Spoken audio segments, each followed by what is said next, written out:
ಎಸ್1 ಕನ್ನಡ ನ್ಯೂಸ್ಗೆ ಸ್ವಾಗತ. ನಾನು ಜಾವೀದ್ ಇಕ್ಬಾಲಿಯನ್. ನೀವು ನೋಡ್ತಾ ಇದ್ದೀರಾ ಎಸ್1 ಕನ್ನಡ ನ್ಯೂಸ್. ಕೋಲಾರ ಜಿಲ್ಲಾ ಉಲ್ಮಾಗಳು ನೇತಾವೈತದಲ್ಲಿ ರಾಜಕೀಯದಲ್ಲಿ ಅಲ್ಪಸಂಖ್ಯಾತರು ಹಕ್ಕುಗಳು ರಕ್ಷಣೆ ಕಾರ್ಯಕ್ರಮ. ಎಂಎಲ್ಸಿ ನಜೀರ್ ಅಹಮದ್ ರಾಜೀನಾಮೆ ವಿರುದ್ಧ ಪೀಸ್ಫುಲ್ ಪ್ರತಿಭಟನೆ. ಹೈಕಮಾಂಡ್ಗೆ ಉಲ್ಮಾ ಇಕ್ರಾಮ್ ಮತ್ತೆ ಒಂದು ಬಾರಿ ಮನವಿ ಮಾಡ್ತಾ ಇದ್ದಾರೆ. ಮುಸ್ಲಿಂ ಸಮುದಾಯ ಲೀಡರ್ಗೆ ನೀವು ಮೋಸ ಮಾಡ್ತಾ ಇದ್ದೀರಾ, ದಯವಿಟ್ಟು ಇಂಥ ದೊಡ್ಡ ತಪ್ಪು ಮಾಡಬೇಡಿ, ಅವ್ರ ಸ್ಥಾನ ಅವ್ರಿಗೆ ನೀವು ನೀಡಬೇಕು, ಇಲ್ಲ ಅಂದ್ರೆ ಮುಂದಿನ ಚುನಾವಣೆಯಲ್ಲಿ ನಾವು ಏನು ನಿಮ್ಗೆ ತೋರಿಸ್ತೀರಿ. ನಾವು ಯಾವತ್ತು ಕಾಂಗ್ರೆಸ್ ಪಕ್ಷ ಬಿಟ್ಟು ಹೋಗಿಲ್ಲ, ಆದ್ರೆ ನೀವು ನಮ್ಗೆ ದೂರ ಮಾಡ್ತಾ ಇದ್ದೀರಾ. ನಮ್ಮ ಲೀಡರ್ಗೆ ನೀವು ಅವಮಾನ ಮಾಡಿ ಅವ್ರ ಹತ್ರ ರಾಜೀನಾಮೆ ತಗೊಂಡಿದ್ದೀರಾ. ಇದು ಪರಿಣಾಮ ನಿಮ್ಗೆ ಸಿಗುತ್ತದೆ. ನಿಮ್ಮನಿಂದ ನಾವು ಅಲ್ಲ, ನಮ್ಮನಿಂದ ನೀವು ಇರೋದು. ಹೈಕಮಾಂಡ್ ಇದ್ರ ಮೇಲೆ ಗಮನ ಕೊಡಬೇಕು. ಕಾಂಗ್ರೆಸ್ ಪಕ್ಷ ಇಂದ ನಾವು ಅಲ್ಲ, ನಮ್ಮಿಂದ ಕಾಂಗ್ರೆಸ್ ಪಕ್ಷ ಇರೋದು. ಅಂತಹ ವಿಡಿಯೋ ನೋಡಲು ನಮ್ಮ ಚಾನಲ್ಗೆ ಲೈಕ್ ಮಾಡಿ, ಸಬ್ಸ್ಕ್ರೈಬ್ ಮಾಡಿ, ಶೇರ್ ಮಾಡಿ, ಪೇಜ್ಗೆ ಫಾಲೋ ಮಾಡಿ. ನಿಮ್ಮ ಸಹಕಾರ ನಮ್ಮ ಜೊತೆಯಲ್ಲಿ ಇರಲಿ. ನಿಮ್ಮ ವಯಸ್ಸು ನಿಮ್ಮ ಹಕ್ಕು. ಎಸ್1 ಕನ್ನಡ ನ್ಯೂಸ್. ನಾನು ಜಾವೀದ್ ಇಕ್ಬಾಲಿಯನ್. ತಮ್ಮ ಕೆಲಸಗಳನ್ನು ಬಿಟ್ಟು ಯಾಕೆ ಬಂದಿದ್ದಾರೆ?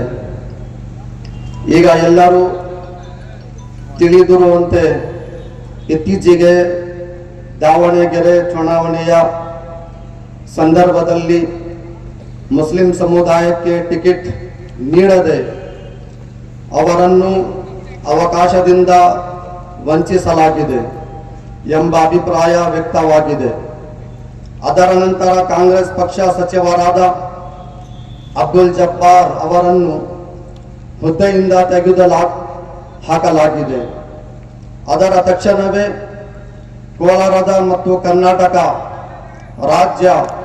ರಾಜ್ಯದ ಪ್ರಮುಖ ಕಾಂಗ್ರೆಸ್ ನಾಯಕರಾದ ನಸೀರ್ ಅಹಮದ್ ಅವರ ಸಿಎಂ ಅವರ ರಾಜಕೀಯ ಕಾರ್ಯದರ್ಶಿಯಾಗಿದ್ದರು. ಅವರನ್ನು ಕೂಡ ರಾಜೀನಾಮೆ ನೀಡಲು ಒತ್ತಾಯಿಸಲಾಗಿದೆ ಎಂಬ ಸುದ್ದಿ ಬಂದಿದೆ.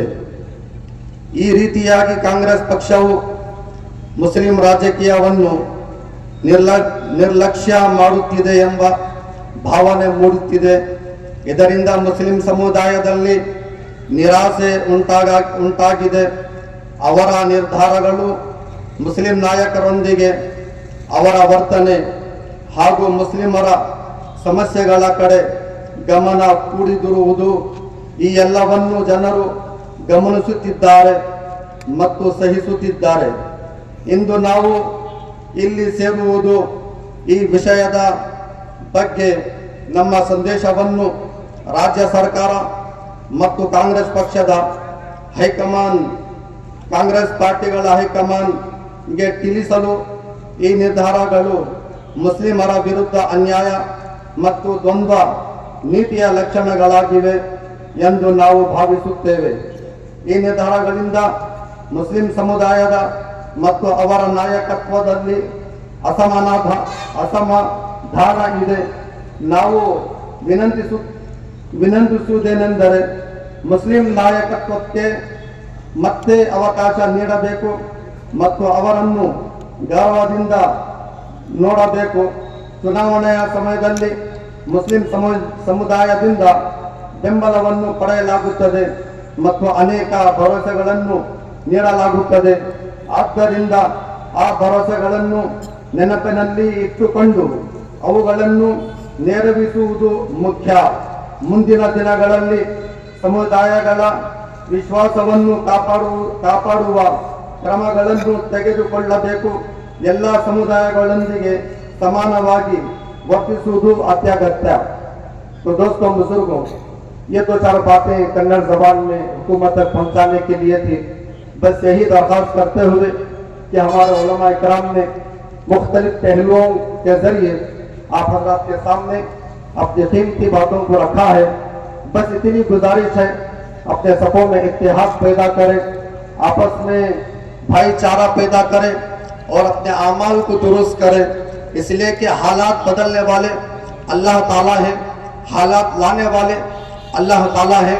सियासत आज तक हमने बहुत कर ली है, बहुत हमने सियासत के जरिए जो कुछ करना था किया, लेकिन अब हालात बदल रहे हैं, इसलिए अपने ज़ाती मामलात को छोड़कर कौम व मिल्लत की फिक्रों को सामने रखकर, कौम व मिल्लत के तकाज़ों को सामने रखकर मुल्क के अमन शांति और मुल्क के दस्तूर के तहफ़्फ़ुज़ के लिए और उसके फिक्रें करते हुए हम तमाम को एक होना है, मुत्तहिद और मुत्तफ़िक़ होना है।